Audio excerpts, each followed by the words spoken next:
briefly left the campaign trail to visit her father, who was recently hospitalized. She's set to attend a meet and greet with Governor Sununu this morning after the pair took digs from former President Trump yesterday. We don't want Democrats voting in the Republican primary, Sununu. Sununu ought to do that instead of walking around with Nikki Haley and the polls go down every day. If you want to defeat the radical left Democrats and save America, you vote for President Trump, and we're going to do it very quickly. We had it done. I know Trump threw a temper tantrum about me last night. I heard that. And I've seen the commercials. This is the chance to say, do we want more of the same or do we want to go forward? We don't want more of the same with the Trump-Biden thing. We don't want more of the same where we've got 80-year-olds in D.C.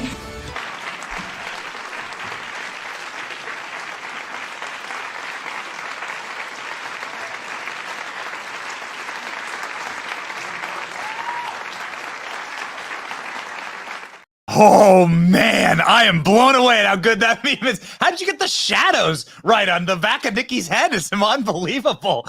Ladies and gentlemen, today's Thursday, January 18th, 2024. And Donald Trump is now torching Nikki Haley to the ground. And there is proof that she is a Democrat plant. We are going to lay it all out in this show. We have the receipts, and they are really bad. As we were going through and previewing the show, I'm like, hold up. These receipts are worse. This is worse than I ever thought. Trump dares judge to throw him out of Jean E. Carroll trial. Donald Trump has a funeral today for his mother-in-law, and apparently he's not allowed to go because of the judge. And Senator Mike Lee joins the show off a very fresh Donald Trump endorsement. My name is Benny Johnson, and this is The Benny Show. So we got ourselves a big documentary we're going to be dropping later today. Our In the Arena show with Tenet Media. We're very excited about it. We've been pretty much not sleeping, up editing all night, making sure that we were able to get like an hour-long documentary done in 24 hours. We were in Iowa for the last 2 days, freezing our tuchuses off. And how do we power our show? Well, not the way that Hunter Biden does, but with pure, delicious, tasty caffeine from our Benny Brigade mug. And that caffeine is provided by Blackout Coffee. Blackout Coffee keeps us going. We are really hitting our energy maximums, quite frankly, right now. And I've maybe had too many cups of coffee already this morning. Blackout Coffee is who we choose to drink because we do not like woke companies. And we like to be caffeinated because you have to have the energy to fight the communists. And so, ladies and gentlemen, depend on that sweet black juice from Blackout Coffee. They love this country as much as you do, as much as we do. And they'll keep you going, give you the energy to fight the communists. Stay awake, not woke, with Blackout Coffee today. blackoutcoffee.com/Benny, blackoutcoffee.com/Benny. Get 20% off your first order. Promo code Benny. Let's go. Donald Trump posted a meme on Truth Social. And I'm a big fan of Donald Trump, big fan of memes. We start our shows with memes. We employ meme makers at this program. And so I got to tell you, though, sometimes Donald Trump has memes that are like really, really funny, but aren't necessarily grounded in reality. That's fine. Trump hits a golf ball, right? And that golf ball, ping pong balls off of Joe Biden's head, Joe Biden's noggin. Ding, ding, ding, ding, ding. And it's funny, but it didn't really happen. Donald Trump did fall down. Joe Biden did fall down. Donald Trump does hit golf balls, but that meme is just like there for chuckles. Donald Trump posted this meme yesterday on Truth Social.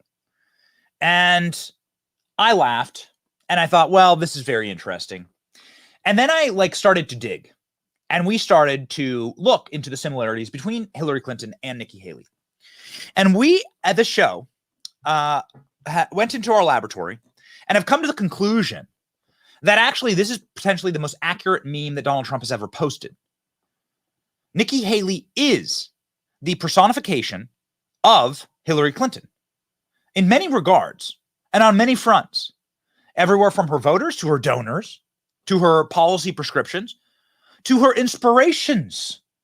Nikki Haley is a manufactured Hillary Clinton bot that is running as a Manchurian candidate, as a cloak and dagger Black Sabbath, in order to co-opt and psyop Republican voters into voting for Hillary Clinton.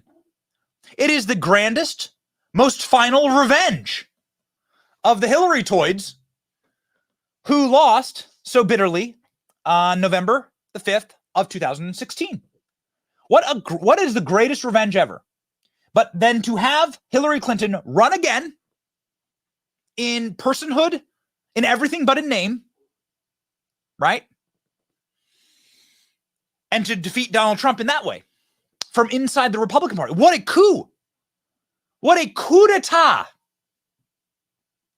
for the Democrats. Boy, you have to actually acknowledge that the people that we are fighting are so malevolent and such schemers and so the banality of their evil at the depths that I've never even considered. Ladies and gentlemen, Nikki Haley's main inspiration for her political life is Hillary Clinton. Now, is this uncovered by us in some type of major sleuthing, behind the scenes, James O'Keefe hidden camera kind of thing, backstage? We got her. Or is this something that Nikki Haley's proud of? That Nikki Haley is broadcast to the people? That Nikki Haley knows in her heart and soul that she is in the wrong party? That she herself is a Manchurian candidate in order to cloak and dagger us Republicans, trick us. Ladies and gentlemen, Nikki Haley all but admits that this is the plot, and she does it in her own word. Between books and interviews and questions asked honestly, Nikki Haley admits, yes, not only am I Hillary Clinton, but I aspire to be an even more Hillary than Hillary. Have a listen. If you have to lie to win, you don't deserve to win. I never said Hillary Clinton was an inspiration. You know, I often say that the reason I got into politics was because of Hillary Clinton. I didn't know her, although I had met her several years before at a women's professional event in Greenville, South Carolina. At that event, she had inspired me to run for office and make my voice heard. And in some ways, she remained inspiring. She is actually the reason that I made the jump. Because you write about her being a big inspiration for you. I went with my friend Eleanor Kitzman to a Furman leadership program where Hillary Clinton was speaking. And I walked out of there and I said, I'm running for office. I walked out of there with Hillary Clinton and I said, I'm running for office. Although, also, I never need to hear Nikki Haley's reading voice ever again. That was super weird. That was like having your homeroom teacher read you a book. It actually sounds a lot like Hillary Clinton reading her own books, right? Her own autobiographies. Do we have that clip? That's such a great clip. This is a tough one, ALX. Poor ALX. I hate giving him these assignments on the show. There's this clip of Hillary Clinton reading her book, talking about when she found out about the Monica Lewinsky scandal. And it's so funny. If there's any way you can find that, Hillary Clinton's audiobook, maybe we can match it up right with Nikki Haley and put them together. Nikki Haley has never, ever embraced the policy prescriptions of the Republican Party. Nikki Haley has only ever endorsed policies that would be fully and totally endorsed by the left. And we can prove that. Let's start with the top of mind, largest issue for Republican base. So we were in Iowa and we were talking to a lot of people, and every 2 seconds you hear about the open border. Every 2 seconds you hear about criminal, illegal immigrant crime that's rampant in Iowa. Iowa has large farming industry, and they hire a ton of illegal criminal migrants in that farming industry. I mean, it's a real problem. It's not a problem with an easy solution. I guess deportations on day one is what Donald Trump's saying. That's a good start. But do you believe that the person who says this about criminal illegal aliens would be down with deportation starting on day one? Here's Nikki Haley talking about how you shouldn't call them criminal illegals because it'll hurt their feelings. But let's keep in mind, these people that are wanting to come here, they want to come for a better life too. They have kids too. They have a heart too. So we don't need to be disrespectful. We don't need to talk about them as criminals. They're not. They're families that want a better life, and they're desperate to get here. I broadcast this show from Tampa, Florida, which is where I live with my family. I moved to Tampa, Florida after a horrible crime in Washington, D.C. overtook my neighborhood and nearly killed my family. Okay? We talk about it on the show quite often. So it's really good motivation, actually, to live in a safe place. Down the street from us, there was a horrific tragedy where a criminal illegal migrant who should never have been in this country, who was driving without a license and driving without insurance, got so blackout drunk that he slammed into a car, killing a child about the same age as mine, my newborn, and horribly injuring the mother. So Nikki Haley, my question to you is that man a criminal? Because Nikki Haley just said authoritatively, they're not criminals. Let's not be mean to them. Let's not call them mean names. Let's not call them what they are, which is criminal aliens. Yes, they're all criminals. Clip it. Put it up. Yes, they're all criminals because they broke American law. Their first act was to break American law. Now, maybe some of them don't go on to continue criminality in the United States, and they're just here to work. Well, that would be called an economic migrant. Fine. You're still a criminal because you still broke the letter of the law. The letter of the law, by the way, that Joe Biden ratified in the Senate time and time again, the American Immigration Act of 1964, which says it is a crime, a felony, to not only enter our country, but also to stay in our country. So every waking moment that they're here, they pile on the felonies. So that's the letter of the law, right? Law and order. Yeah, that's our laws. So Nikki Haley, wrong. But this kind of shows you like where she's coming from and how Nikki Haley has always used this, always very nefariously used this identity politics against the United States of America. Always sort of leveraged on the side of the left every major issue of our time. It's really nefarious, quite frankly.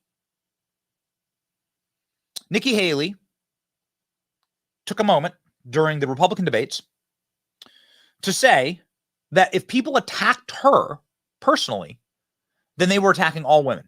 Now, where have I heard this before? Well, it's something that Hillary Clinton did to Donald Trump, right? In 2016. You can't attack me because I'm a woman. Something that Kamala Harris carried forward in the debates with Mike Pence. And to this very day, you can't say anything bad about me because I'm a woman. You're not allowed to say anything bad about me.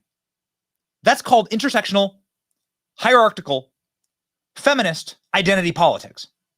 And it's something that Hillary Clinton and Nikki Haley practice together. And it makes a ton of sense because I can just play a 2-minute clip of Nikki Haley endorsing Hillary Clinton and saying that she's her hero. So it's exactly what Hillary Clinton would do. Watch. What happens? He comes out of the gate. He hits the female chair of the party. He hits the female anchor on the platform. And then he hits me. And I'm not saying anything. I ain't saying, I'm just saying. But he might have a girl problem. I'm just saying he might have a girl problem. You feel good about that? Feel good about that, Nikki? Did you like the pats on the back you got from your Democrat donors and voters over practicing intersectional feminist politics after leaning on the gauntlet of intersectionality and wokeness in order to defend your indefensible record? And what is her indefensible record exactly? Well, Nikki Haley is a massive supporter of Black Lives Matter. Nikki Haley was a ardent march in the street, flag waving. By the way, she took down the South Carolina flag, right? She was able to, she prided herself in ripping flags down in South Carolina and then hoisting the flag of BLM proudly, actually. Watch. Now, in the last year, we've seen similar situations elsewhere. New York City and Baltimore, and of course, Ferguson, Missouri. There were incidents involving white police officers and unarmed black victims. In all three of those cases, there was civil unrest at truly awful levels. The riots in Ferguson and Baltimore were senseless. You know what? Black lives do matter.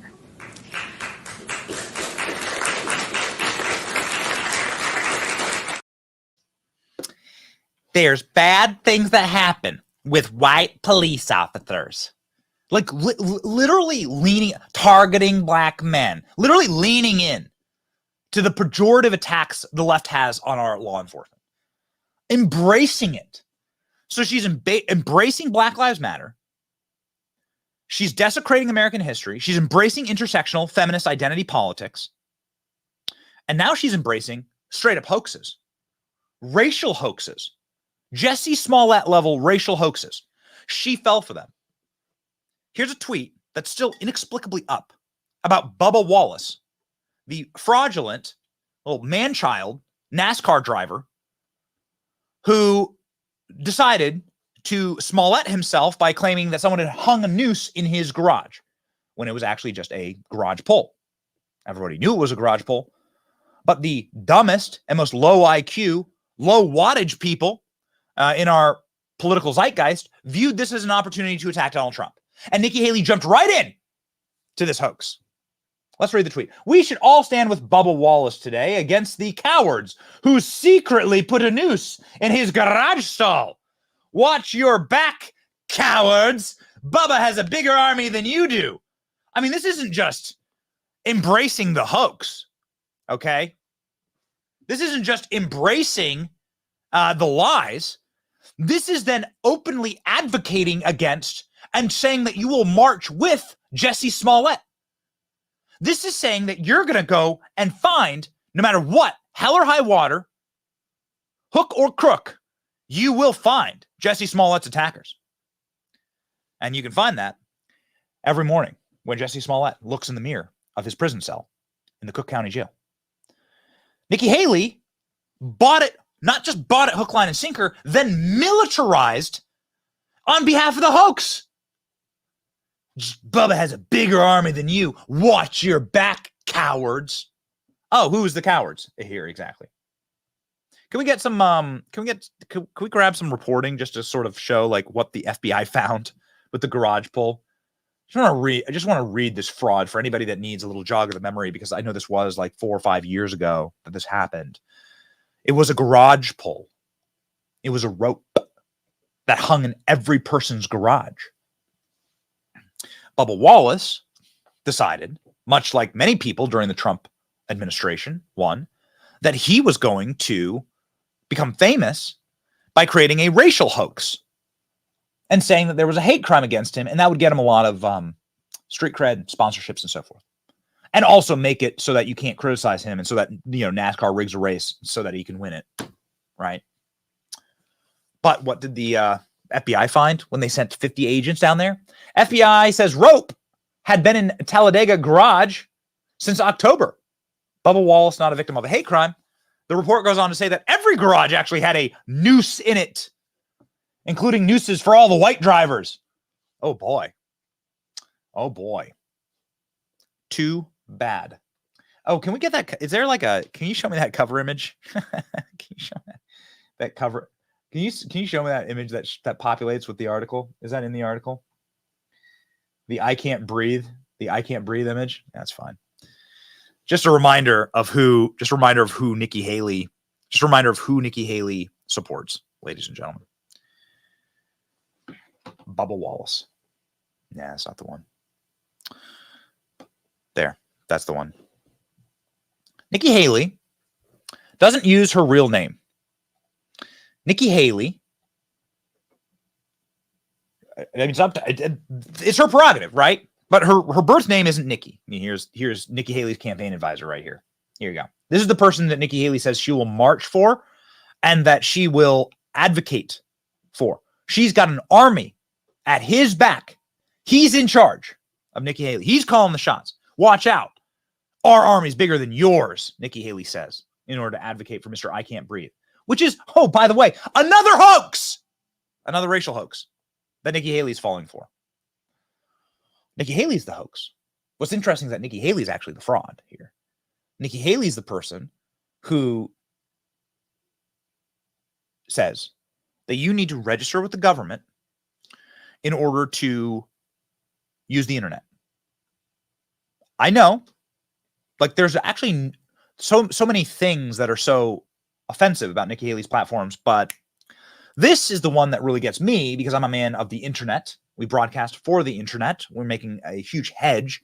We're going long on growing these social media audiences and doing content that is native to these platforms and just speaking to the internet the way it wants to be spoken to. But Nikki Haley doesn't want you to speak on the internet unless you have a government license. Have a listen. When I get into office, the first thing we have to do, social media accounts, social media companies, they have to show America their algorithms. Let us see why they're pushing what they're pushing. The second thing is every person on social media should be verified by their name. That's, first of all, it's a national security threat. When you do that, all of a sudden people have to stand by what they say, and it gets rid of the Russian bots, the Iranian bots, and the Chinese bots. And then you're going to get some civility when people know their name is next to what they say. Accountability. And they know their pastor and their family members going to see it. It's going to help our kids, and it's going to help our country. So Nikki demands that you use your real name on social media. But Nikki Haley doesn't use her real name. It's a little strange. But Nikki Haley doesn't use her husband's real name either. So for somebody who's like obsessed with everyone using their real names on social media, well, seems a little disingenuous since you can't even call your husband by his real name. From Bill to Michael, why Mr. Haley switched names? What exactly? I've been happily married for 7 years. I've never once told my wife she's going to change her name because I don't like it. But of course, I'm not a unhinged sociopath who views Hillary Clinton as my inspiration and falls for every single racial hoax. Bubba's army is bigger than yours. I can't breathe. Black Lives Matter. In Mrs. Haley's book, she recounts how she started to date her husband, South Carolina National Army Guardsman Michael Haley. He went by Bill. You don't look like a Bill, Ms. Haley told him. Instead, Miss Haley decided his middle name was better than his real name. From that point on, I started calling him Michael, and all my friends did the same. My friends, my beach friends. He looks like a Michael. Does he? Does he look like a Michael? Before we knew it, he was universally known as Michael, she added gleefully. What a battle axe. What a bulldozer. What a unhinged sociopath. What a unbelievable fraud. And what a cretin. Are you married? Are you dating someone? What would your response be if that person, your husband or wife, if your boyfriend or girlfriend came to you and like, I don't like your name, Ben, so I'm going to change it today. And I'm going to make all my little friends call you by a different name, my name that I picked out for you. What does that say about a person exactly? Well, it says they think they can get away with anything. They think they're God. There's a reason why Democrats are voting for Nikki Haley. And we have the proof of that, by the way.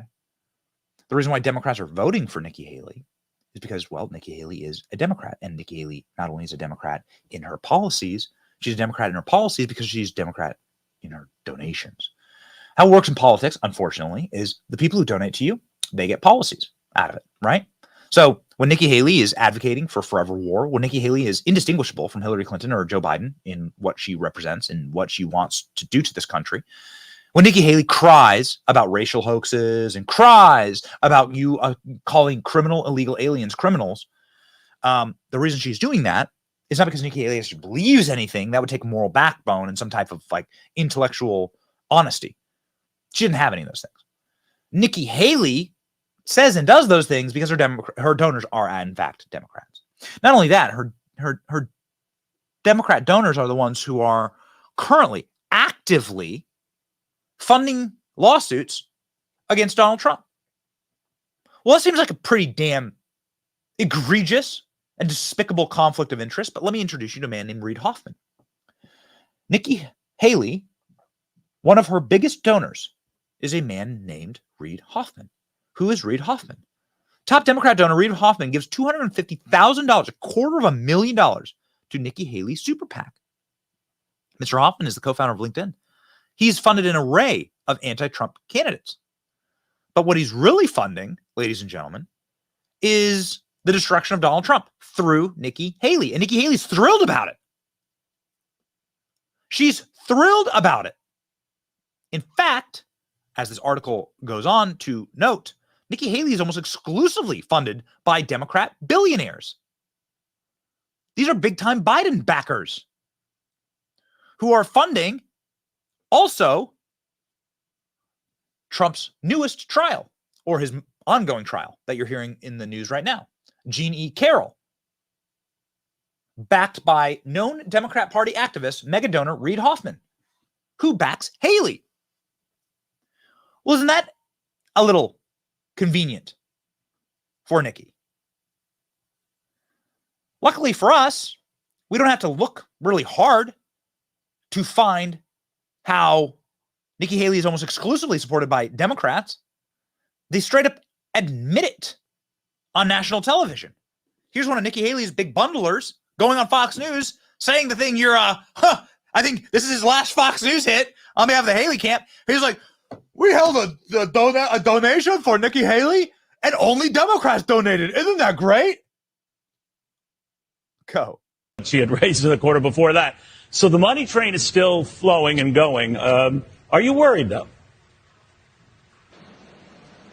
Thank you, Neil, for having me, and Happy New Year. I didn't. We actually have a large fundraiser on the 30th of January at a major apartment in New York City where we're raising a tremendous amount of money.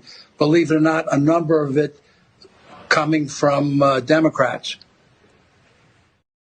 We actually have a lot of money for Nikki Haley, and it's all Democrats. I'm not supposed to say that? Bye, Neil. It's so humiliating. It's utterly degrading. Nikki Haley thinks she's going to be Donald Trump's vice president. The man who I believe most likely will be Donald Trump's vice president was up on his show hours after the Iowa caucus results with one glaring warning.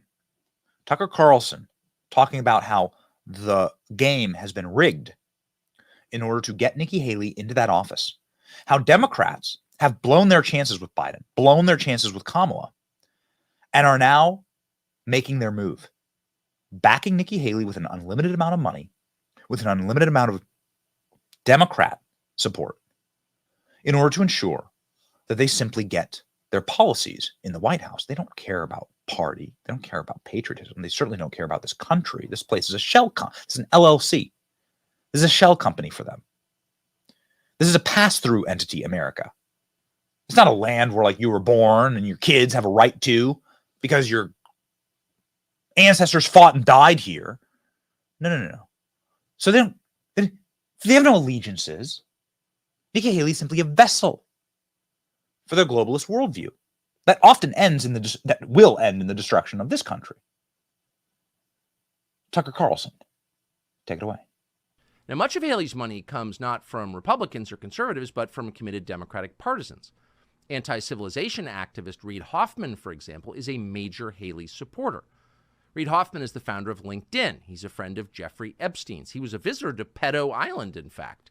He's also the guy who funded E. Jean Carroll's sexual assault case against Donald Trump. Reid Hoffman is a Democratic mega donor. In 2020, he gave $1 million to David Brock's American Bridge PAC. That's a group designed to physically harass Republican candidates. Hoffman's money has also helped to prop up the authoritarian governor of California, Gavin Newsom, as well as many others on approximately the same team. So you know exactly who he is. What's interesting is this cycle, Reid Hoffman is all in on Nikki Haley. His cash has paid for one of the most shameless propaganda operations in memory. So the very same people who told you 4 years ago that Joe Biden was a jovial, moderate grandfather just trying to return America to normal, those same people are now trying to sell Nikki Haley as a conservative woman of principle. Nikki Haley is a plant. She is exclusively funded by Democrats, but as we know, money doesn't necessarily buy you victories. You can get Democrat funding, you can get dollars from some of the worst people on earth. It doesn't mean victory. It doesn't equate to victory. A good example of this was a very well-funded and well-advocated for mayoral candidate in Houston that had Hillary Clinton flying in to do campaigns for her and so forth. Her name is Sheila Jackson Lee. She's an absolute darling of the psychotic left. She lost. She went down in flames. I mean, she didn't even crack 20%. She had every dark money group, everything behind her. Again, Hillary Clinton, Nikki Haley's favorite person, inspiration. They were flying in, didn't help her win, right? You actually do need voters. The unfortunate thing is that no matter what, 2016, of course, proves this, where 2016, there's no doubt in my mind that Nikki Haley was crying on election night. Don't you believe that? That Nikki Haley was the one screaming, no! Nikki Haley would have loved to have served in the Hillary Clinton administration. She was able to weasel her way into a no-show job in the Trump administration. But I digress. You still need the voters to show up for you. You prove that time and time again. And so Nikki Haley did come in third in the Iowa caucuses, a distant, embarrassing third. And how did she do that? Well, with Democrat support. So it's one thing to talk about her policies and then to talk about her donors. There's a totally different level of traitorism to look at and drill down on who's supporting Nikki Haley. Who are the people that are actually showing up to cast their ballots for her? And fascinatingly enough, there was a county, one, that Donald Trump didn't win in Iowa. A single county by a single vote. We can show you. It's a county I'm very familiar with because I went to school in this county. Went to University of Iowa, that is located in Johnson County, Iowa. It is stacked. The only county in Iowa that you can find a Marxist in, right? These dirty, dusty old professors, they smell like old moldy cheese. They're despicable people. They're full of, their shoulders are full of dandruff. Their teeth are yellow. And they're just your typical big university barnacle Marxist. And it turns out that Nikki Haley won this county by a single vote. Now, how did she do that?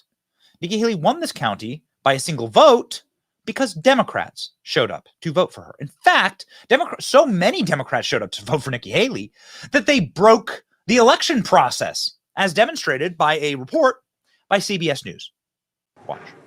Major, it's been a very interesting night. They just finished voting. This was a room in favor of Nikki Haley, overwhelmingly so. Ron DeSantis second, Donald Trump a distant third. The most interesting development of the evening, and Anthony Salvanto will find this to be very interesting indeed. They had 50 forms for people who wanted to register tonight or switch their party registration. They ran out of those forms. Members of the caucus team here had to run out to multiple people's homes to get printer paper and get their printers fired up. They printed another 25 or so sheets of paper. They estimate about 75 people were new registrations or switched their registration from Democrat to Republican in order to play in this caucus tonight. And I think that's a big reason why Nikki Haley was lifted up. You're getting a little noise here as they clean up. Was so impressive in this particular outing. If she can repeat that, because we're talking about 20% of the vote here, thereabouts, give or take, were new registrations or crossovers, and that is above the typical rate. You see estimates about 10% in a typical open caucus. So if she can outperform in counties like this one, at caucus sites like this one, then that bodes well for her ability to have a strong second, which of course is what her campaign really wants to drive the narrative into New Hampshire. I'm not one to show you corporate media clips and be like, they're right, they're 100% right, they're truthful. We always take this stuff with a grain of salt, but I have no reason to doubt that report. That reporter sat there all night and watched the people vote, and look at the tally. Nikki Haley won that single county, the one county Donald Trump didn't win, is the county with the most liberals in all of Iowa. And all those liberals switched parties to vote for Nikki Haley. Not only is it proof positive in the actual results of the Iowa caucus, as you can see there, that Democrat voters are the only reason that Nikki Haley can even come close to winning a campaign. But it's also proven out in the polling and the actual data. The polling here, according to NBC News, is that half of Nikki Haley's backers said that they'd vote for Joe Biden instead of Trump. This data is far more alarming than like a single county situation. This is where you really have your problems, okay? One county out of 99 can be like, you know, you get crazy land, right? Johnson County is crazy county in Iowa, right? A lot of unhinged Marxists there, right? They'll do anything to stop Orange Hitler. This is the actual devastating poll. Scroll down in the article, please. You see that there is a small contingency of overall Iowa GOP caucus primary voters that would potentially back Biden over Trump in a general. You're always going to get a little bit of crossover in each party. There's Democrats who vote for Trump. There's Republicans who vote for Biden. Okay? There's all stripes, right? But among Nikki Haley supporters, broken out down there, can you hover over the blue part, please, of that poll? Among Nikki Haley supporters, nearly 50% say that they'll vote for Joe Biden over Donald Trump. So ask yourself the question, are these Republicans? Of course they're not. These are Democrats. 50% of Republicans aren't going to vote for Biden over Trump. Are you insane? What planet do you live on?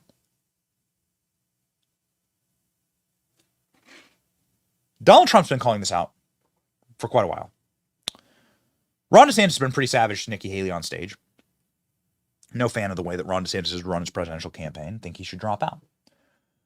But there's one person who's really gone like a kamikaze at Nikki Haley, and it's Vivek. And he got a chance to do it in a way that Trump didn't because Trump did not do the debates. But Vivek did. Vivek at the debates was a absolute suicide bomber to Nikki. I mean, he went hard at Nikki and told the truth, actually. Nikki Haley is corrupt. Preach this to the left, but it's even worse when Republicans try to play the same game. We're talking about that trans issue. And Nikki Haley's campaign launch video sounded like a woke Dylan Mulvaney Bud Light ad talking about how she would kick in heels. At the first debate, she said that only a woman can get this job done. That's what she said. After the third debate, when I criticized Ronna McDaniel after 5 failed years of leadership of this party and criticized Nikki for her corrupt foreign dealings as a military contractor, she said that I have a woman problem. Nikki, I don't have a woman problem. You have a corruption problem. And I think that that's what people need to know. Nikki is corrupt. This is a woman who will send your kids to die so she can buy a bigger house. This is the problem. Using identity politics more effectively than Kamala Harris is a form of intellectual fraud. And it actually needs to end. There's our donor puppet masters wielding their puppet right up here tonight. This is how this game is played. The puppet masters put up their puppet, and I reject the use of identity politics in this party. It has been a cancer coming from the left, and I'm sick and tired of the double standards. The people of this country are too. Having 2 X chromosomes does not immunize you from criticism. Thank you, sir. Thank you. Governor Haley. Well done, good and faithful servant. Is there a less popular Republican in the Republican Party than Dick Cheney? Would you want to go out to dinner at Dick Cheney's house? Would you want to go hunting with Dick Cheney? Would you want to do anything with Dick Cheney? Dick Cheney's daughter lost in a landslide in his home state of Wyoming with a little endorsement video from Dick Cheney. Under the same guise, by the way. I mean, it's important to note that Dick Cheney and his daughter asked Democrats to switch parties to vote for Liz Cheney. It's the same thing. It's the same play. These people have no allegiances. They have no souls, no morals. Vivek Ramaswamy called Nikki Haley Dick Cheney in heels. Joe Biden's son, Hunter Biden, got a $5 million bribe from Ukraine. That's why we're sending $200 billion back to that same country. The fact of the matter is the Republican Party is not that much better. You have the likes of Nikki Haley, who stepped down from her time at the UN. Bankrupt or in debt was her family. Then she becomes a military contractor. She joins the board of Boeing and otherwise, and is now a multimillionaire. So I think that that's wrong when Republicans do it or Democrats do it. That's the choice we face. Do you want a leader from a different generation who's going to put this country first? Or do you want Dick Cheney in 3-inch heels? All right, Mr. In which case, we've got 2 of them on stage Mr. tonight. Ramaswamy, thank you. Which case we've got 2 of them on stage tonight. Just poison Ron DeSantis. Come on. Oh, it's so good. The thing about it, the neocon, is that the neocon is there to serve their masters. And their masters are always the permanent state, which engorges itself and enriches itself like a parasitic tick on the back of our American politique through forever war. It's why George Washington, in his farewell address, warned about forever war. It's why Dwight Eisenhower warned about the military-industrial complex. These guys were brilliant generals. If there's anyone who you should really trust, it should be Washington and Eisenhower, the two greatest generals to ever live in our American military history. And those two guys were warning against the forever war complex that Nikki Haley represents. And what is the trait of that complex? To begin and start new wars, to send our American sons and daughters to the slaughter, to the meat grinder, so Nikki Haley can buy a bigger house. Does Nikki Haley even know where she wishes to send our American treasure and our American lives? Can she even name the regions in Ukraine that she wishes to take back from Vladimir? Let's ask. Foreign policy experience is not the same as foreign policy wisdom. I want everybody at home to note that I was the first person to say we need a reasonable peace deal in Ukraine. Now a lot of the neocons are quietly coming along to that position, with the exceptions of Nikki Haley and Joe Biden, who still support this, what I believe is pointless war in Ukraine. And I think those with foreign policy experience, one thing that Joe Biden and Nikki Haley have in common is that neither of them could even state for you 3 provinces in eastern Ukraine that they want to send our troops to actually fight for. Look at that. This is what I want people to understand. These people she has no idea what the hell the names of those provinces are, but she wants to send our sons and daughters and our troops and our military equipment to go fight it. So reject this myth that they've been selling you, that somebody had a cup of coffee stint at the UN and then makes $8 million after, has real foreign policy experience. It takes an outsider to see this through. Look at the blank expression. She doesn't know the names of the provinces that she wants to actually fight for. And there's her puppet masters right there, the donors right there that are playing her like the puppet masters. Enough! Wouldn't it be nice to have like an actual debate moderated by people who you follow and care about and trust their opinions? Wouldn't that be nice? This is why when we were doing some debate prep with Vivek, I said, announce on the debate page that Tucker Carlson should host a debate. Why hasn't Tucker Carlson ever hosted a debate? Are we stupid? Like, what happened to us? Our balls fall off? Like, why don't we have Tucker Carlson host a debate? Why don't we have Bongino host a debate? Why don't we have Elon Musk host a debate, for God's sake? I don't care. Like, anyone who has like a little bit of credit with like the our base asking questions that we like to talk about at the gas station or at the breakfast table or at the bar or at the pub. Like, wouldn't it be nice to have that? Instead, you get moderators cutting off Vivek when he's asking these devastating questions, and they are devastating. We're building that ecosystem. Mark my words, we won't have debates like this in the future. I see the future. We will not be having debates like this in the future. You know who will be moderating the debates of the future? With the path it's going? Where we're heading, and this is not like a pat on the back, but where we're heading, like where the actual core of the movement and the energy of the movement is going, are people who are actually grinding and showing up and delivering every single day and working to gain audience. And for that, I humbly say thank you. We're putting in the work and we're building and we are spending in order to ensure that we can reach you and we can reach different generations of people with these messages. But if Nikki Haley got her way, we wouldn't be able to. Isn't that wild? We wouldn't be able to, because Nikki Haley would make you register with the government to use the internet. And Vivek called her out on it. It's a thing of beauty. Marching towards fascism under Biden, Jack Smith has subpoenaed every last retweet that someone has issued from Donald Trump in the year 2020. The only person more fascist than the Biden regime now is Nikki Haley, who thinks the government should identify every one of those individuals with an ID. That is not freedom. That is fascism. And she should come nowhere near the levers of power, let alone the White House. That is completely correct. The one thing that could take away Tucker Carlson's new company, right? The one thing that could take away the energy that we're building online with your favorite creators and the people that you follow, that you get information from,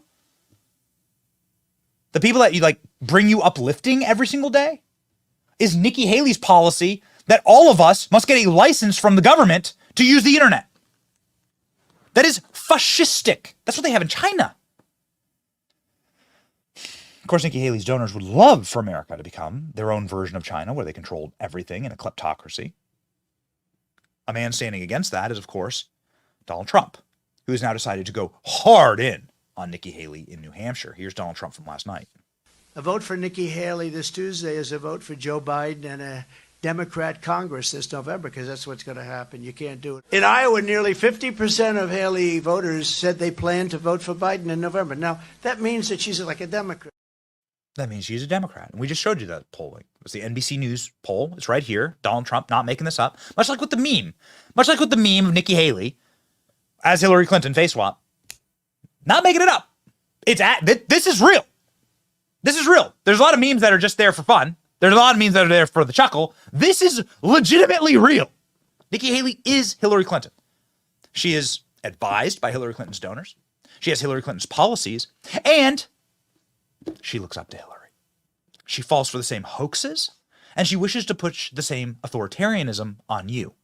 She's just doing it in the name of the Republican Party, which is really, truly, truly terrifying. As Donald Trump said last night, she is an infiltrator. Watch. Nikki Haley is counting on Democrats and liberals to infiltrate your Republican primary. By the way, what's that all about? What is it all about? Well, it's clear. They know that they can't win with Biden and Kamala. By their own designs, they have painted themselves into the corner with the most unpopular, degenerate, humiliating, cringeworthy administration that can't defend itself or anyone else. And they can't win. And they know they can't win. And so they must, like a parasite, move to the body that has still something to offer, that still has some warmth to it, the Republican Party. And so they'll run someone inside the Republican Party. These people don't have any allegiance. They have no loyalty. They have no souls. They don't care if it's a Democrat or a Republican. It doesn't matter. It's just their policy, the policies. It is irrelevant. And something struck me last night. Donald Trump has modeled so much of his campaign and policies off of Ronald Reagan. Even the slogan, "Make America Great Again," was a Reagan slogan. We put up the poster yesterday. A Reagan slogan from 1980. Let's make America great again. Ronald Reagan. Whew, that sounds familiar. But what did the super state, deep state Democrats, what did these people do to Reagan? Well, Reagan had a very successful presidency, okay, on many fronts. Made some horrible decisions also on some fronts. Was moderated by the left on many fronts. And I would argue that Ronald Reagan had his compass twisted by George H.W. Bush. And when George H.W. Bush was able to seize power after Ronald Reagan, the Manchurian candidate, George H.W. Bush, governed as a Democrat, increased taxes, started new wars for no reason, for literally no reason, amnesty, all manner of like increasing welfare and the super state and deep state funding. George H.W. Bush is a Democrat, ran as a parasite inside of the Reagan administration in order to seize power. Used the Reagan Revolution as a springboard to power, because nobody would ever vote for George H.W. Bush as a man. In fact, George H.W. Bush lost the Iowa caucuses as vice president in 1988, like in a landslide to Bob Dole. They're going to try and do the same thing with Nikki. So if they can't take Trump out legally or electorally, they're going to run her as vice president. They're going to push her to be vice president. And who do we turn to in times like this? Well, the man who should, I think, arguably be Donald Trump's vice president, Tucker Carlson, asked what he would do if Nikki Haley was chosen as vice president, and wasn't pretty. Would you vote for Trump if he chose Nikki as VP? And would you guys vote for Trump? Well, that's the question that I asked you specifically. Well, I would not only not vote for that ticket, I would advocate against it as strongly as I could. Wow. Yeah. Well, that's just poison. I mean, here's someone who's actively opposed to the interests of the country I grew up in, who endorsed the BLM riots, and who is not only is not left, but is neoliberal in the darkest, most, speaking of nihilistic way, and has no real popular support. Is a creature of the oligarchs. So yeah, that would be reason to oppose the ticket. Even Trump, Haley is a no-go. Nikki Haley, he would get assassinated immediately if that were the case. Yeah, and by the way, I just can't imagine a world where that could happen. That would be so crazy. I mean, anything could happen, of course, but picking Nikki Haley, who's utterly treacherous and utterly dismissive of like the interests of Americans. Yeah, it's a no-go for me, but it's a yes for BlackRock. You have a bad thing on your hands when Tucker Carlson doesn't just not like you. There's plenty of Republicans Tucker Carlson doesn't like, obviously. One of the very few Republicans that Tucker Carlson really likes is Senator Mike Lee, who joins the program in a few seconds. But you have a real problem if Tucker Carlson doesn't just not like you, but he's willing to march against you. Tucker Carlson saying he'd lead the revolution against Nikki Haley as Trump's VP. Hot damn. That's really something. From the wisest and sharpest political commentator, most respected, I think inarguably, most respected political commentator of the right. I will lead the revolution against Nikki Haley. I will advocate against it in the strongest of terms.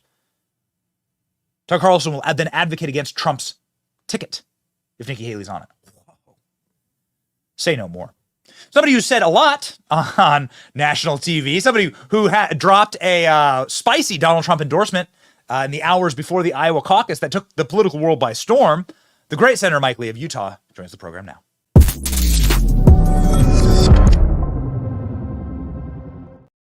Senator, how are you? God bless you. Happy New Year and so forth. Thank you. Good to be with you as always, Benny. You shocked the political world and made quite a few people very prickly when you said, I endorse Donald Trump. I'm just like, let's just be out with it. I endorse Donald Trump, whether you like it or not. America faces a binary choice. Biden is refusing to enforce border, prosecute his opponents, embraces policies that makes life unaffordable and insufferable for all Americans. And I'll take the mean tweets. I choose Trump. That kind of clarity was shocking to the political world. And inside of Washington, it didn't make you any friends. But to the rest of us, we're like, thank God, right? So what is it that inspired this decision? It was time. Look, it was clear. It is clear now. We've got two options for the presidency. We can stick with President Biden and all the disastrous consequences of it, or we can go with Donald Trump, who offers a much different vision, who provided much better outcomes. And the choice isn't close for me. That's why I endorsed him. So did you get a prickly response to this in sure. DC? Look, there are people who are displeased. The number of people who feel strongly about the decision, and I understand that. That's going to happen. It doesn't change the fact that there is a binary choice, and the contrast between those choices is really, really clear. And I hope more Americans will come to the same conclusion that I do, and I certainly think it's time for Republicans to come to that conclusion. There isn't any other alternative. I think we're going to be much better off the more we reserve our influential capital, our energy for the general election rather than for a primary whose outcome is known already. Yes. What about the leader of the party inside of the Senate, Mitch McConnell, who has appeared with Joe Biden on the campaign trail, quite literally, holding hands with Joe Biden to champion their wonderful vision for America? I mean, it seems like a very strange thing for a Republican leader to do. He's been quite silent on this issue. Yeah, he has. He has. Now, he has yet to compliment me on my decision to endorse President Trump. I still look forward to the moment that'll happen. Okay. Do you see? I'm not take it personally. Do you see Mitch? I mean, the grudge is very personal between the two of them. And so, do you see Mitch McConnell coming around? Look, he is a Republican, and he is the Senate Republican leader. And so I can't imagine that he won't eventually come around. The question is whether he'll come around between now and when Donald Trump is formally the nominee. I don't know. But I can't imagine that this grudge would preclude him from voting for the Republican nominee. Paul Ryan says he won't come to the Republican convention if Donald Trump's the nominee. He's a former Speaker of the House, so. Yeah. Fair enough. But he's not in Congress. He's not currently in the game. He's not currently somebody who's held up as a standard bearer for the Republican Party. And again, I can't speak for Mitch McConnell or Paul Ryan or anybody else, but that's how I see it shaking out.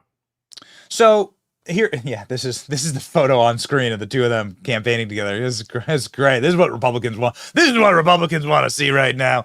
So what do Republicans want to see right now? Turns out that the odds are very much in your favor. The betting markets are saying that Republicans will win the Senate. And you have been such a staunch advocate for fiscal responsibility, for sanity in the Senate. And could you give us maybe like a little bit of a preview? And we'd love to have you on regularly to talk with us about this, but a bit of a preview as to what Republicans will do if they actually win the Senate. Something we didn't do enough with the Republican House that I want to change on this program, Senator, is like bring on members of Congress and like talk about what that vision will be if we, the Republican voters, organize, donate, and show up, and then hand you this chamber of Congress. Yeah. I'm so glad you asked that question because it's important. We've got to draw a contrast between Republicans and Democrats. We especially have to draw a contrast between how we as Republican senators would proceed, which I hope and expect that we will have the opportunity to do as the majority party. In my view, one of the very first orders of business has to be border security, and it shouldn't even wait until after the election. I think we as Republicans, we have a minority position in the Senate, but we still have some leverage, and we as Republicans have a majority position in the House. We should be pushing now aggressively border security legislation as part of any spending bills, either the bill before Congress this week, temporarily funding the government through March, or the one after that. We ought to be gaining traction on those. Once we get into the majority, I really think one of the first orders of business it has to be focusing on spending and on the fact that we can't continue with these multi-trillion-dollar deficits. We're nearing the point, we're very close to the point where our interest on our national debt will exceed $1 trillion a year. We can't afford that. Especially because we know that Treasury yield rates are going to creep up over time, and that's going to compound the problem. My personal view is that the single most important legislative initiative we could push would be to pass the REINS Act. Now, this one doesn't get enough airtime, but it should, and I'd love to come on your show anytime you'll let me to talk about the REINS Act. Please. It stands for regulations from the executive in need of scrutiny. It operates the way the Constitution already requires federal law to be made under the Constitution, meaning says that anytime there's a new regulation that carries the force of federal law applicable to members of the public in a significant way, those regulations under the REINS Act wouldn't be allowed to take effect automatically. They wouldn't be self-executing. They would have to be affirmatively enacted into law by both houses of Congress and then presented to the president, hopefully President Trump, for his signature. That's the way it's supposed to work. Article 1, Section 1 and Article 1, Section 7 of the Constitution make it clear you cannot make a federal law without both houses of Congress passing the same proposal. We've veered from that by allowing Congress to delegate to unelected bureaucrats, these nameless, faceless individuals, well-educated, well-intentioned, I suppose, but not elected by anyone. And we've just delegated the task of lawmaking. Those can land you in prison. Those can get you fined. Those can land you in all kinds of trouble. And yet they're not passed by men and women of your own choosing. The REINS Act would fix that. And that should be our number one priority. You are an extreme lover of the Constitution. You and Senator Paul, probably the two people I would say argued that spoon the Constitution when you go to bed every single night. Maybe it's a pillow. Maybe it's my pillow with the Constitution printed on it. I'm not sure. That one has to be much larger. You have to have a large print Constitution in order to spoon with it. Otherwise, it's just, It's a personal question. Inappropriate for me to ask. Quite frankly, that the Senate won't give us the Jeffrey Epstein list. So, how could I possibly ask you how you sleep? So what I wish to ask is simply this. Constitutionally, Nikki Haley saying that you must register with the government to use the internet. Does that pass muster, or is that like truly and utterly terrifying? Is that why your dear friend Rand Paul has not endorsed in the presidential race, but has actually come out as with an anti-endorsement to Nikki Haley. Is this part of it? Yeah, look, that can't possibly be constitutional. And even if you could, in some weird universe, ram that square peg into a round hole and claim that it was, it would independently be something that should fall on its own policy horrors because it's a terrible idea. But yeah, look, there's no way that can be constitutional, especially because the internet is such a big part of how we access and disseminate information as citizens. And you can't just condition that. You can't just say, you've got to get our permission in the first place to do it. But like I say, terrible idea, even if it weren't unconstitutional, which it is. I've I was kind of doing a clumsy dad joke lead in to my next question about the Jeffrey Epstein list, flight logs, and so forth. Would a Republican majority allow the release of those? I know your colleague Marsha Blackburn's been fighting very, very hard and getting nowhere because of Dick Durbin. Certainly we would allow it, and I would hope that we would compel it. Look, Benny, how long has it been since Jeffrey Epstein didn't kill himself? I mean, it's been, what, 4 or 5 years? 6 years, 2018. Why in the Sam Hill does it take that long to release this information? I don't understand it. And finally, when we got an indication that the court was going to release this information a month or so ago, even then it was like, okay, well, we still got to draw it out more. I don't understand this. This is information the American people need to know, and I can't for the life of me understand the justification for delaying it. Members of Congress have been on our show and saying it's because of blackmail, or it's because the intel agencies wish to protect Jeffrey Epstein because he was a member of the intel agencies or an asset for them. Your thoughts? Perhaps that's the case. I mean, I'm not aware of them actually raising that argument with any court, but it's a possibility. If that turns out to be the case, that needs to prompt its own series of hearings. Because on what planet is it appropriate for them, if they're going before a judge who is otherwise about to release something and appearing ex parte, meaning appearing without the parties to the litigation all being present, why is that ever appropriate? I don't think it is. And why can they just conclude on their own and have that assessment carry the day that this would be very bad if you were to release it so you can't? It makes no sense. Yeah, it makes no sense.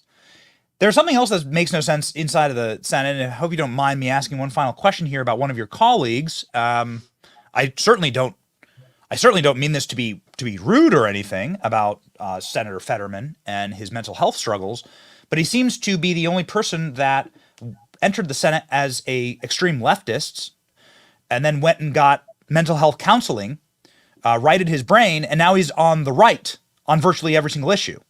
Against China or foreign nationals buying up our farmland and our industries, siding against, obviously, the terrorist factions in Palestine, and then also siding with Republicans on major issues like immigration, saying that it's chaos at the border, along with election integrity. And so what's gone on? Like, what's going on? Is he going to like come out as a Trump supporter? I don't understand. Like, can you explain this to me? Also, I may say the number one campaigner against Bob Menendez is John Fetterman right now. Like, harder. He's going harder against Bob Menendez than most Democrats, than most Republicans. I don't know exactly by what process he got there, or whether it was input that he got in the course of hospitalization or whatever. But if we can find that, I hope we can replicate it and have all 100 senators go through it, because we'd all be better off. America would be blessed as a result of deciding that. But you got to hand it to him. He has shown real guts. He's come out and called out the left on a whole bunch of things. He's shown he's independent-minded.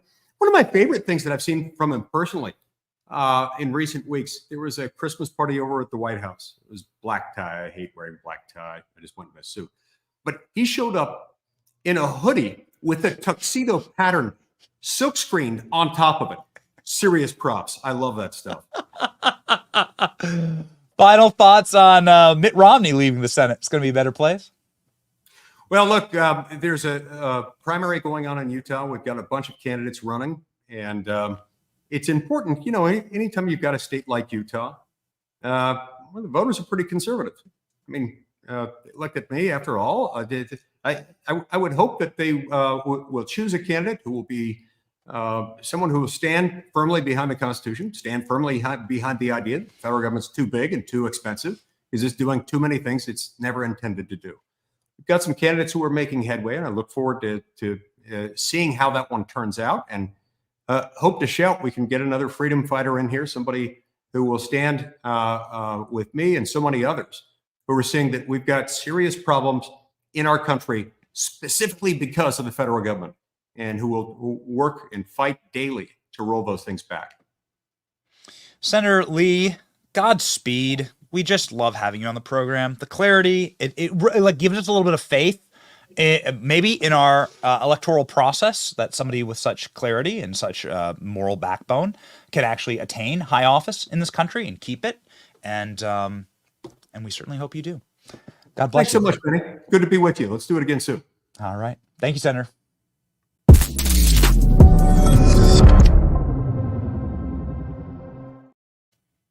Isn't it nice? I mean, I try my hardest not to openly fangirl, right? But it's nice to have members of Congress that just sort of speak with and see the world in such intellectual clarity. And they're just like, nope, I endorse Trump. Trump's the only option. And he said that 4 or 5 days ago, before the Iowa caucus victory and so forth, right? He just straight up boom, nope, that's it. This is it. And Mitch McConnell is like a terrorist running the Senate. If you're a senator and you endorse Donald Trump, Mitch McConnell will hurt you. Mitch McConnell will attack you. And that's exactly what happened to Mike Lee, by the way. I didn't really want to get into it because he's been subject to these awful personal attacks by Mitch McConnell, little goblins that have been sicked on him for endorsing Donald Trump. I mean, this man but it's just nice to just have somebody with the backbone to just say, nope, this is right. This is right. And this is wrong. Somebody who didn't do that was Hillary Clinton when she caught her husband cheating on her in the White House 9 times. 12 times, Bill Clinton cheated on Hillary Clinton with Monica Lewinsky, according to the Star Report. Hillary Clinton was in the White House 9 of those times. So she's just upstairs. Or something. I don't know exactly where Hillary was during that time. Hillary certainly explained what she was doing during that time in something that sounds just like Nikki Haley reading her book. I told you that our incredible production team would find this, the great ALX. Here's her talking about Bill Clinton and the impeachment over the Lewinsky scandal and lying about it. Watch. Standing before the Democrats that morning, I thanked everyone for supporting the Constitution, the presidency, and the leader of their party, my husband. You all may be mad at Bill Clinton, I said. Certainly I'm not happy about what my husband did, but impeachment is not the answer. Too much is at stake here for us to be distracted from what really matters. I reminded them that the case for impeachment was part of a political war waged by people determined to sabotage the president's agenda on the economy, education, Social Security, health care, the environment, and the search for peace. Nikki, that sounds like an AI voice, says producer Robbie. Yes, correct. That doesn't even sound like a human being. Same with Nikki Haley's book. Read. Nikki Haley's reading her book talking about how she loves Hillary Clinton. A reminder, I don't think we have that clipped out directly, that direct clip, but there's this Nikki Haley clip in her book where she's talking about what a hero Hillary Clinton is to her. How she inspired her entire political life. Just a reminder that this is the woman that Nikki Haley says is her inspiration. Listen to Hillary Clinton talk about Donald Trump in this audiobook. This is not okay, I thought. It was the second presidential debate, and Donald Trump was looming behind me. 2 days before, the world heard him brag about groping women. Now we were on a small stage, and no matter where I walked, he followed me closely, staring at me, making faces. It was incredibly uncomfortable. He was literally breathing down my neck. My skin crawled. She writes she had a choice.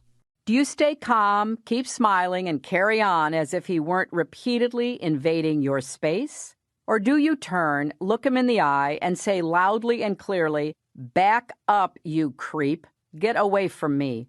I know you love to intimidate women, but you can't intimidate me, so back up." First time Hillary Clinton's ever been followed around by a man. She should. I don't think she had the right take there.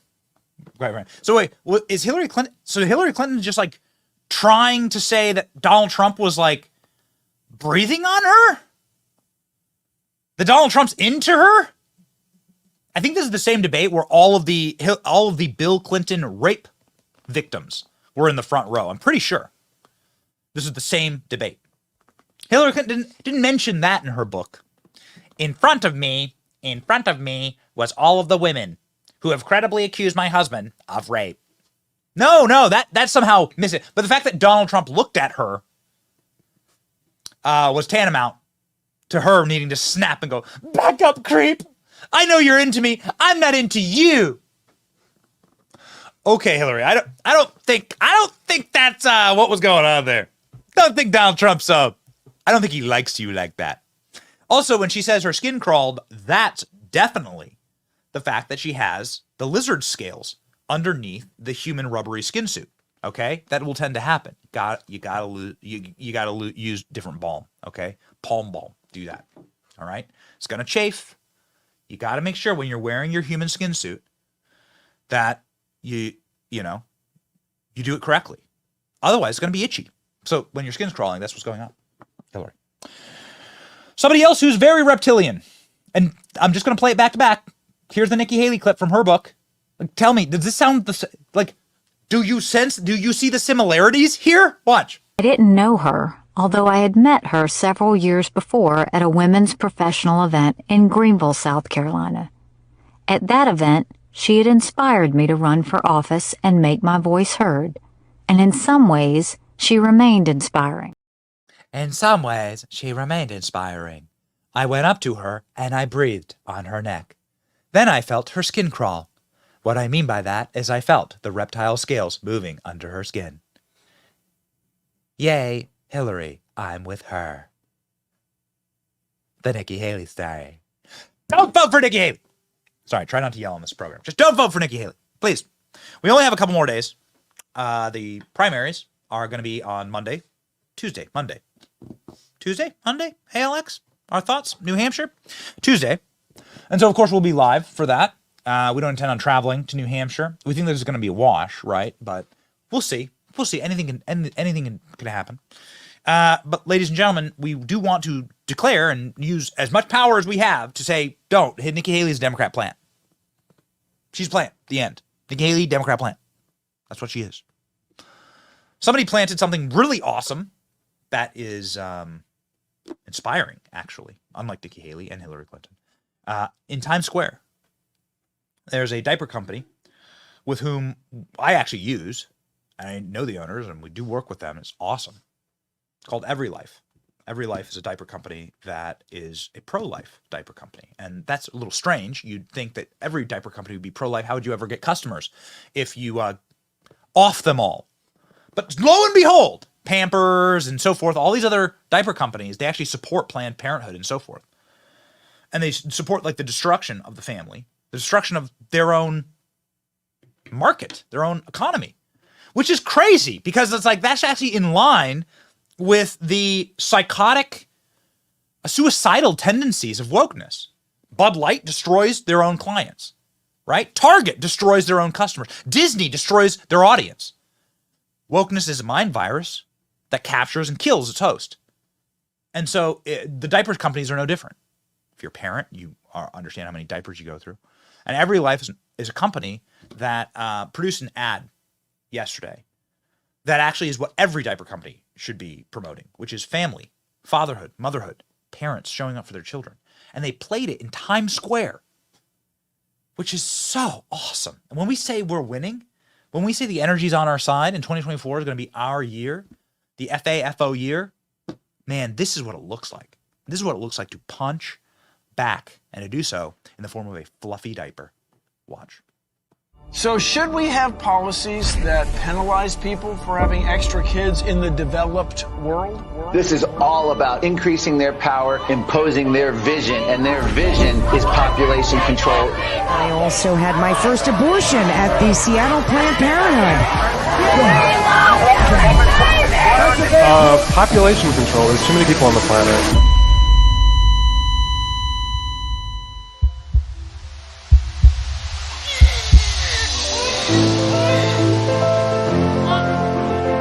Every child on the face of the earth is unique and distinct and precious. Our potential is our children. Children are our future.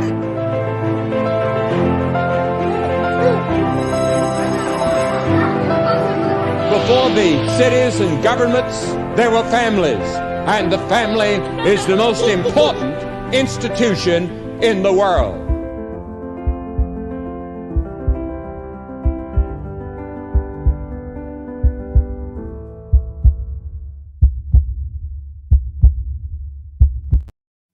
I like that. The heartbeat gives me chills at the very end of it. We're proud to partner with Every Life and Public Square. Elon Musk quoted by Pro-Life Diaper Company in new Times Square ad, "Having children is saving the world." Here's what it looks like from Times Square. Make more babies. Isn't that nice? What a beautiful message. With a big fat Elon tweet right up at the top of the building. There it is, baby. Make More Babies campaign isn't just about promoting our brand. It's a powerful affirmation of our core conviction that every child is a gift deserving love, protection, support. No other diaper company will speak out and say the same. Every Life is a financial partner of the pro-life group Live Action and will be participating in the upcoming March for Life. Also, a percentage of the Every Life diaper sales actually go to pro-life causes, which is really special and beautiful. And I can tell you this on a personal note. I know for a fact how pro-life Elon Musk is. And that's really neat. It's worth it to be inspired these days because there's a lot of things that can really drag you down. But it's nice to know that the most powerful man in the world, inarguably, right? He's the richest man in the world. He runs the most successful companies in the world. Elon Musk is pro-life. And he's pro-freedom. It's a very special thing. Because there's so much about this current culture that is self-destructive and about death, and that is suicidal, quite frankly. And we're not for that, right? We're not for the death cult. There's a death cult out there. There always has been, right? And there's been an anecdote to that. It's the life cult, right? The cult of life. That this world was created and designed by our Creator, by God. And that God sent His Son to save us, Jesus Christ. And that we are here on this earth because God put us here at this time to, one, enjoy life, to appreciate His creation, to be prosperous, to grow our families, and to grow in Him. And then more importantly, to live lives of consequence, to do good for others, and to spread His light in a dark, sunken place. And so salt and light is what we do on this program, ladies and gentlemen. And we always sprinkle a little bit of salt at the very end of the program with a Bible verse, Deuteronomy 20, verse 4. "For the Lord your God is He who goes with you to fight for you against your enemies, to give you the victory." This is a year of victory. This is a year of strength. Ladies and gentlemen, 2024 is the year that we are going to really lock it down for this program. We enjoy so very much reaching you and reaching out and having this brotherhood, having this community with this audience. And we say thank you. We have a heck of a year ahead of us. We're going to keep fighting and fighting right alongside you. It's your boy Benny. See ya.